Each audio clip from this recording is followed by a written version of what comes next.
Hi, so in this video we're going to be looking at how to take the derivative of an inverse function. Inverse functions are something that we learned about in Algebra 1, Algebra 2, we worked with them a little bit in pre-calculus. Basically, we're looking at functions that are going to take, say we've got a function f of x, the inverse of that function means that if you compose those two functions together, whether it's f of f inverse or f inverse of f, you get back to the original, you get back to x. So we're going to see if we can figure out, if we know what the values are for a function, can we find the derivative for an inverse function? So what we're going to look at first of all is we're going to say that we've got a function f of x, and we're going to say that g of x, and this is just for notational purposes, is going to be the inverse function for f of x. Okay, so g is going to be the inverse of f. That's just a notational issue to make this a little bit easier to do, since we're going to be taking the derivative of the inverse function. Now we can just denote that as g prime. That's going to be the inverse of f prime. Okay, so we know, because of the properties of inverse functions, that f of f inverse of x is actually going to be equal to x. That's what an inverse function does. Inverse functions take the original function back to x. And so we're going to take the derivative of this, and first of all we're going to replace our notation here. We're going to say that that means that we're finding f of g of x is equal to x. And now we're going to take the derivative of this. If we take the derivative, we've got a composite function here. That means that we have to apply the chain rule.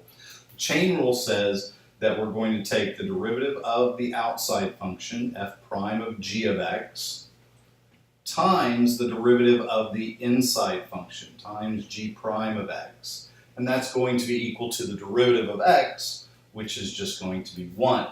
Now keep in mind that we're trying to find g prime of x, and so what I'm going to do here is I'm going to divide through by this piece here.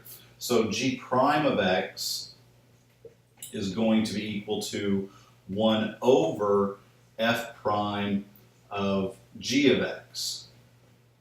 There's our formula that we use for the derivative of inverse functions. 1 over f prime of the inverse function. Okay, keep in mind that g of x is f inverse, so the derivative of the inverse function is 1 over the derivative of f evaluated at the inverse function.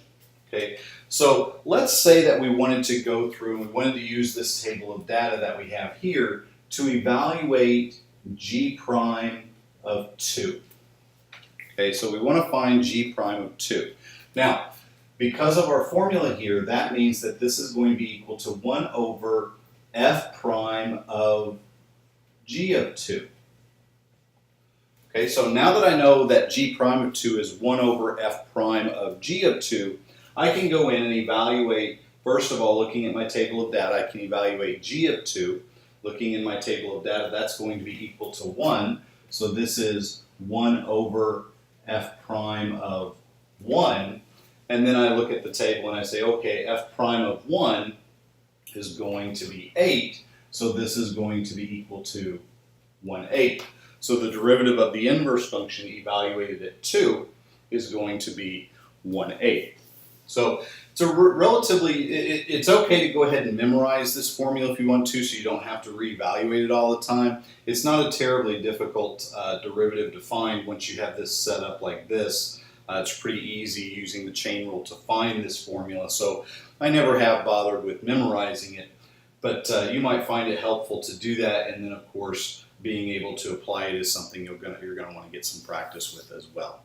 So this one's pretty straightforward, not a terribly difficult inverse function to find the derivative for. This is the process for it and the proof for how to find the derivative of an inverse function.